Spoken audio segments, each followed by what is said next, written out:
The Quincy Massacre is one of the most infamous events in recent history in the Commonwealth. It's the event that destroyed the Minutemen and completely discredited them. It's the event that devastated the town of Quincy, where dozens of innocent settlers were slaughtered by gunners. We first hear about the Quincy Massacre from Preston Garvey himself. What was the Quincy Massacre? I thought everyone in the Commonwealth knew about that by now, where the Minutemen betrayed each other and the people they were supposed to protect.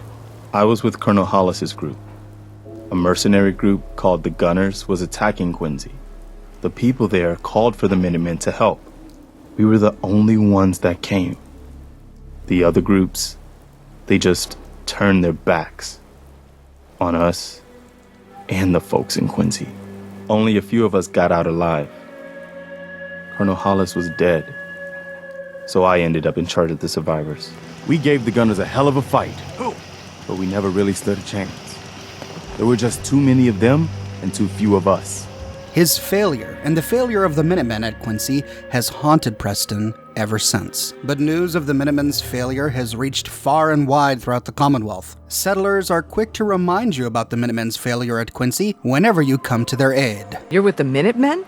I didn't really think you fellas still existed. Most people don't put much stock in the Minutemen these days after Quincy. Bad business, that. But there's much more to the town of Quincy, and exploring it gives us an opportunity to redeem the Minutemen, to give Preston the vengeance that he has long sought, and to bring the Gunners to justice. Quincy is one of the most difficult encounters in the entire game. It's a sprawling town with crisscrossing alleyways and dozens of buildings. There are walkways made of plywood connecting the rooftops of all of the buildings, giving the gunners a place from which to snipe you. Behind the town of Quincy is a ruined overpass, from which the gunners will also snipe at you. There are three main gunner bosses here at Quincy. The first is Lieutenant Clint. Clint is a former Minuteman who betrayed the Minutemen to the gunners. He, and he alone, is responsible for the failure of the Minutemen at Quincy. If it weren't for him, the Minutemen might have been able to defend the town of Quincy forever. He stands in a tiny little shack on top of the ruined overpass. He wears a partial suit of T-51 power armor, and he wields a unique laser rifle called Good Intentions.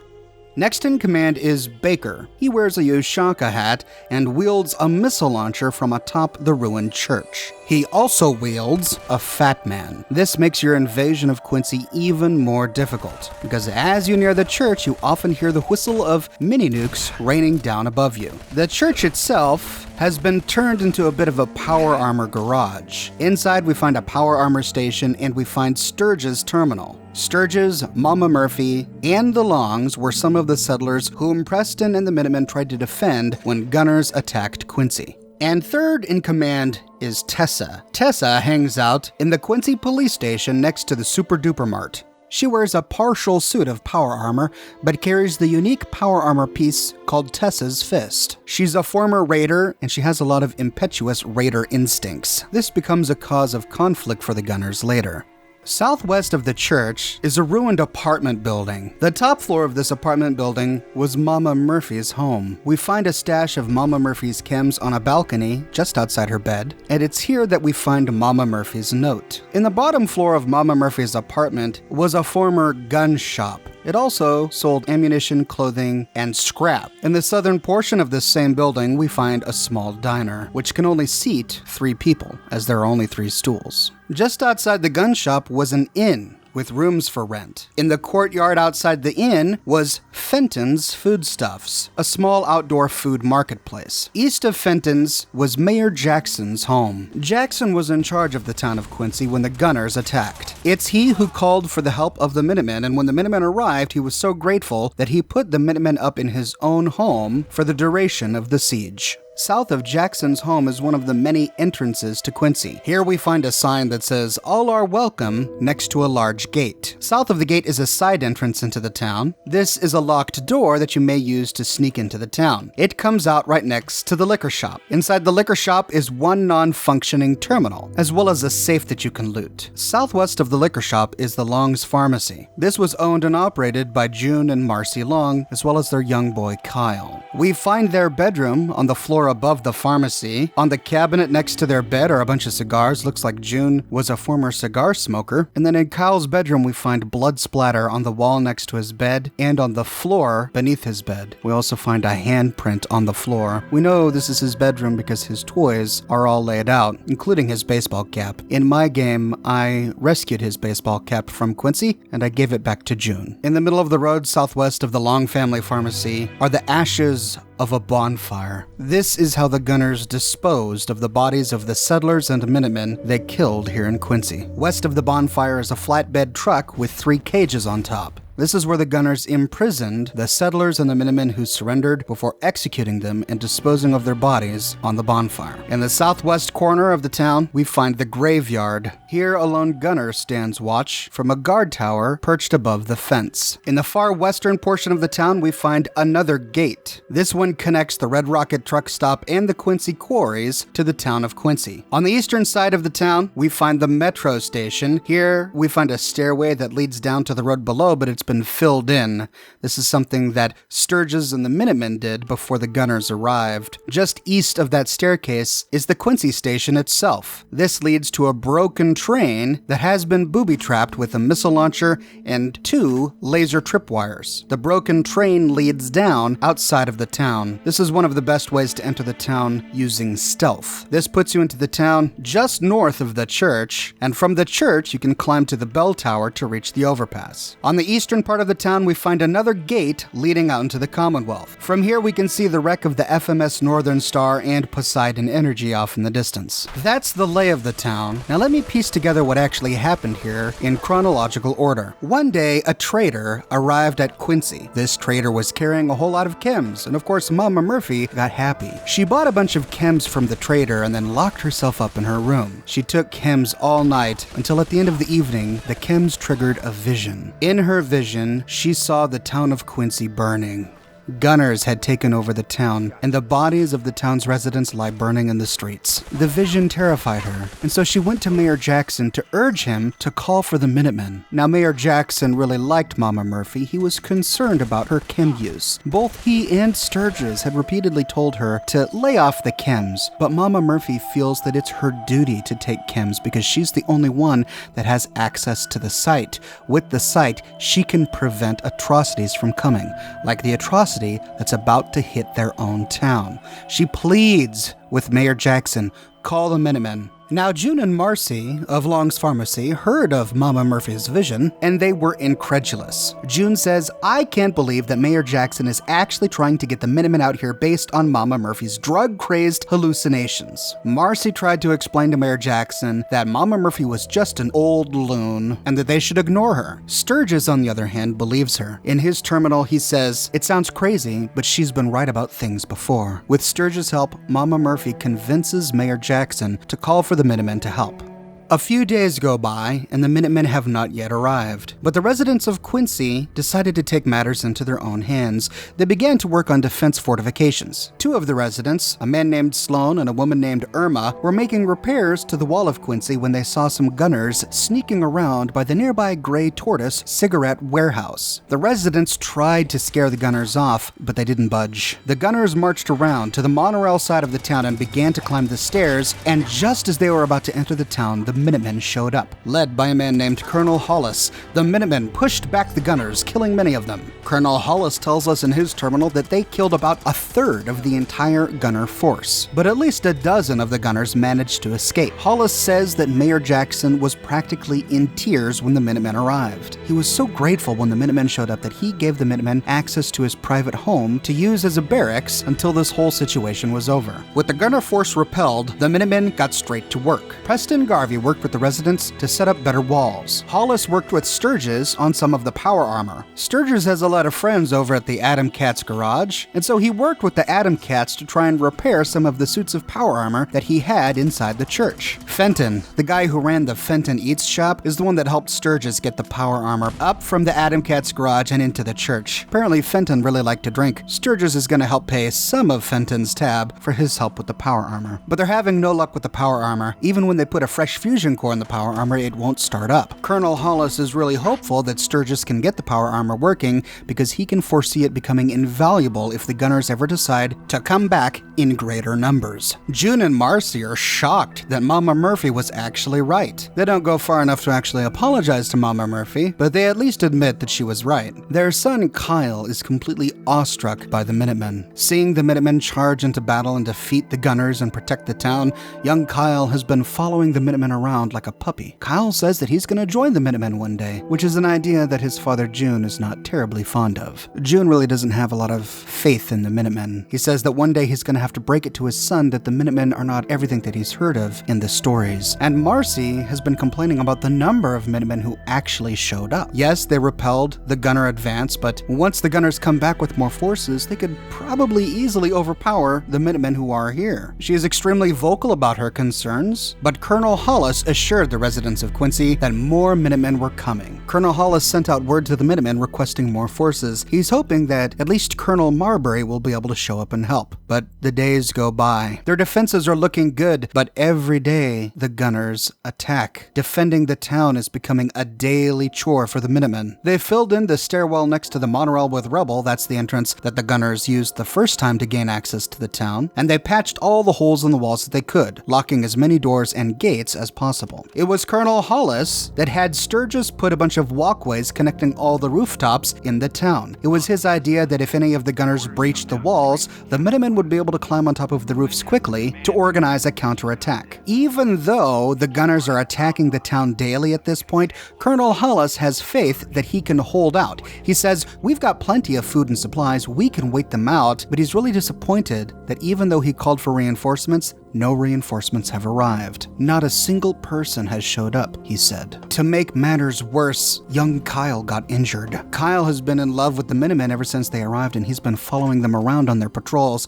But during one of their patrols, Kyle caught a stray bullet in the leg. His father June is terribly upset. The bullet nicked the bone. It didn't sever any major arteries, but June says that his son is going to be having trouble walking from now on. He and his wife are back to complaining, this time because the Minutemen reinforcements that Colonel Hollis had promised have not shown up yet. A few days later, a Minuteman arrived at the gates. At first, the town was thrilled. Marcy and June said in their terminal, "Could this be the Minutemen reinforcements that we had been promised?" Colonel Hollis went to the gate, and there he found a 10-year veteran of the Minutemen named Clint. He had hoped that Clint was leading the Minutemen reinforcements, but he was quickly disappointed. Instead, Clint informed him that he has changed sides. Clint is the man in charge of the very group of gunners that are attacking Quincy. He came to the gate to give the Minutemen one chance to surrender the town. Of course, Colonel Hollis said that there wasn't a chance in hell that was happening, and sent Clint on his way. That night, the gunners attack. Somehow in the dead of the night, the gunners destroyed the Minutemen support on the freeway. They occupied the freeway first, and from there they were able to pick off the Minutemen like rats. Preston Garvey was one of the few Minutemen with his wits about him. After the gunners clearly gained the upper hand, he rounded up as many settlers as he could and he led them out of the town. It wasn't until they had already gone and the rest of the Minutemen had been destroyed that the gunners realized what Garvey had done. After the dust had settled in the town, Clint sent a detachment of gunners off after Preston Garvey. But he ordered the gunners to keep Colonel Hollis alive. He wanted to use this opportunity to prove to the gunners that he really had changed sides. He stood over the kneeling Colonel Hollis and placed the barrel of his gun against Colonel Hollis's head. And this is where Clint displays the difference of his world philosophy from that of the Minutemen. Clint wants order. He doesn't care about peace. He doesn't care about property rights, liberty, individual freedom, or the lives of innocents. He likes order. He says, if you want to bring order out of the chaos, you need strength to do it. The Minutemen don't have strength anymore. The gunners do. To the very end, Colonel Hollis refused to accept the worldview that Clint had embraced. He was not naive enough to not realize what was going on. He understood that Clint had betrayed him, that Clint had changed sides, but he refused to give up his Minuteman principles. He refused the gunner outlook of the world. Because strength isn't everything. Strength is fleeting. Just like weak old men were once strong young men, weak factions were often once strong. The Minutemen, for example, used to be very strong. It was the Minutemen who defended Diamond City from super mutants. It was the Minutemen who even recently were strong enough to repel the Gunners from Quincy. The Gunners may be strong now, which is why Clint switched sides, but that doesn't mean that they'll be strong forever. And when the Gunners stop being strong, when the Gunners become weak, what will be left? Well, there will still be people who crave the freedom to live their simple lives. There will still be people who will defend each other from raiders and looters. The difference between Clint and Colonel Hollis is that Clint has a short-term view of the world. He hates chaos, he wants to create order. He thinks the best way to create order is through brute force. Colonel Hollis has a long-term view of the world. He's more concerned with civilization building than creating order. And civilization building takes time. Building a civilization comes with a lot of failures. Civilizations are inherently messy. After sending the detachment after Preston Garvey and the Minutemen, and after killing Colonel Hollis, the Gunners piled the corpses of the settlers and Minutemen in the middle of the street and set them on fire. They likely used this pile to burn further refuse as the days went on. When we arrive, we find the fresh corpse of both a raider and another settler on the pile. Now we know from talking with June and Marcy that at some point, either during the attack at Quincy or during their retreat towards Jamaica Plain, Marcy and June lost their son Kyle. I believe that he likely died in Quincy because we find the smeared blood on the wall and the floor in his bedroom, complete with his handprint on the ground. If that's the case, what happened to his body? Well, there are really only two options, and I covered these in my video dedicated to the Long family and their sad story, called The Long Walk from Quincy, which you can see here. The first option is that the Gunners picked up the body of the boy and threw it on the burn pile, where they incinerated it. Could young Kyle's body be here? The other option is that maybe the boy died from blood loss before the Gunners even arrived. If that's the case, then his body may be in the only freshly dug grave that we find in the graveyard. In the graveyard, we find one new grave with a mound of fresh dirt and a flower lying on top of it. Could this be the grave of Kyle?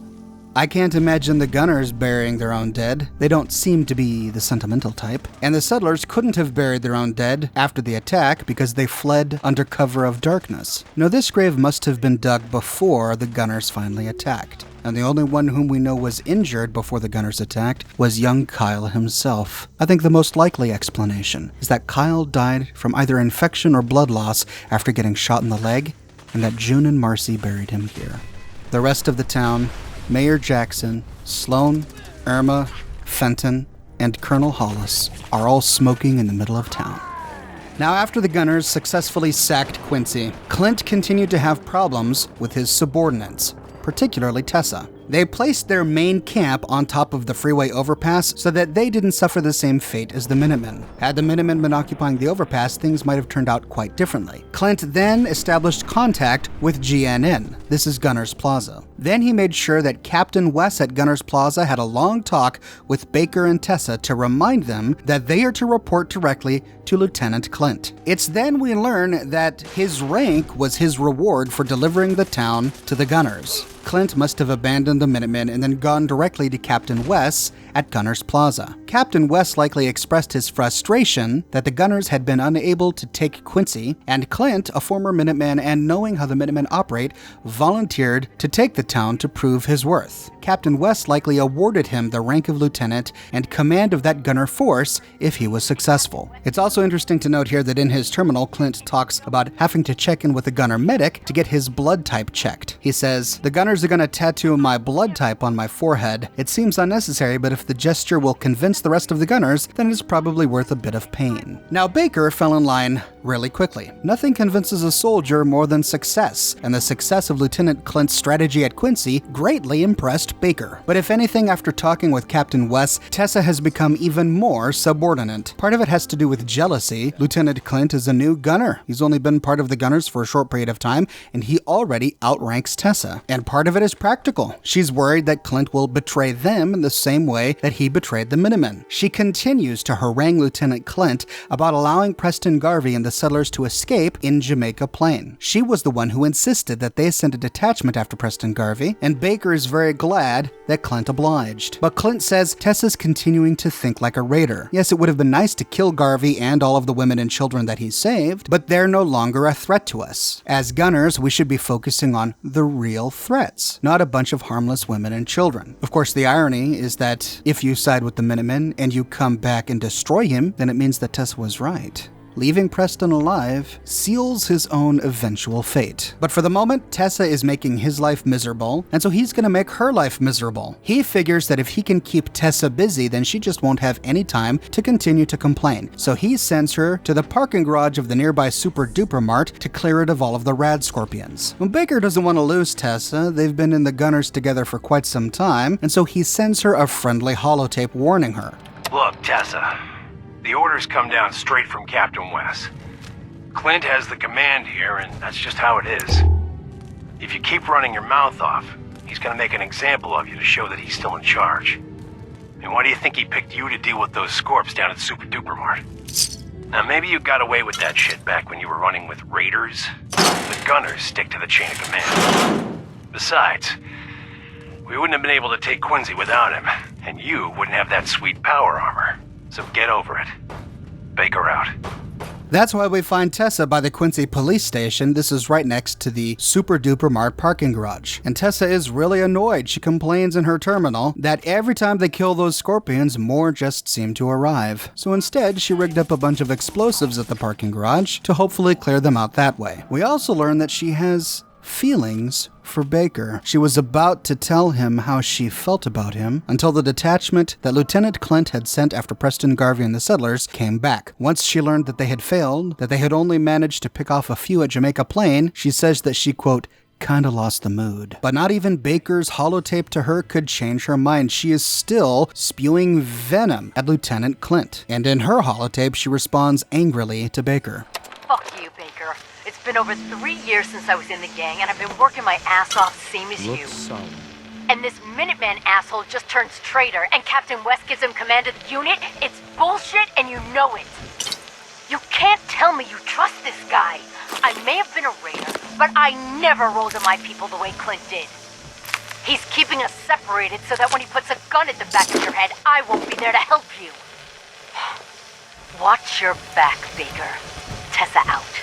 And that is the full story of the Quincy Ruins. It's the site of the Minutemen's greatest failure and the Gunners' greatest victory, and potentially the site of the Minutemen's greatest redemption, and where the Gunners received justice. It all depends on the choices that you make. As General of the Minutemen, will you put an end to Tessa's petty drama? And will you teach Clint that betraying the Minutemen does not pay? Now, it's true that the reputation of the Minutemen suffered greatly after the Quincy Massacre, but even during the course of your own gameplay, you can improve that reputation. You start the game with people completely faithless in the Minutemen, but as you defend more settlements, as you strengthen the Minutemen network of settlements, as your faction becomes more powerful, people notice it, and people begin to appreciate it. And after a while, the memory of the Quincy Massacre fades, and the reality of the strong Minutemen that protects the Commonwealth from raiders and gunners alike takes precedence. And in some cases, they come up to you and they thank you. Hey, you must be with the Minutemen. Wow, I really appreciate everything you guys do. Thanks for saying that. Keep up the good work. Here, I want you to have this. I hope you can find a use for it. We've nearly completed our tour of gunner-controlled places in Fallout 4. Have you been enjoying this series, or do you have any more questions about the Gunners? Let me know in the comment section below. I read all of your comments and I use them as inspiration for my future videos. And did you know that I have a new t-shirt shop? That's right, I sell a bunch of t-shirts, hoodies, mugs, and an assortment of other goods with Oxhorn and Fallout 4 themed quotes and images. If you'd like to check them out, you can find a link to my Teespring shop in the description of this video. And if you like what I do and you want to support me in a more personal way, consider becoming one of my patrons on Patreon. Patreon subscribers get access to a private channel on my Discord server, as well as a bunch of other cool Oxhorn perks. But more than anything, ladies and gentlemen, I'm just so glad that you're here with me today watching this video. Thank you so much for watching, and I'll see you tomorrow morning, bright and early, with a brand new video.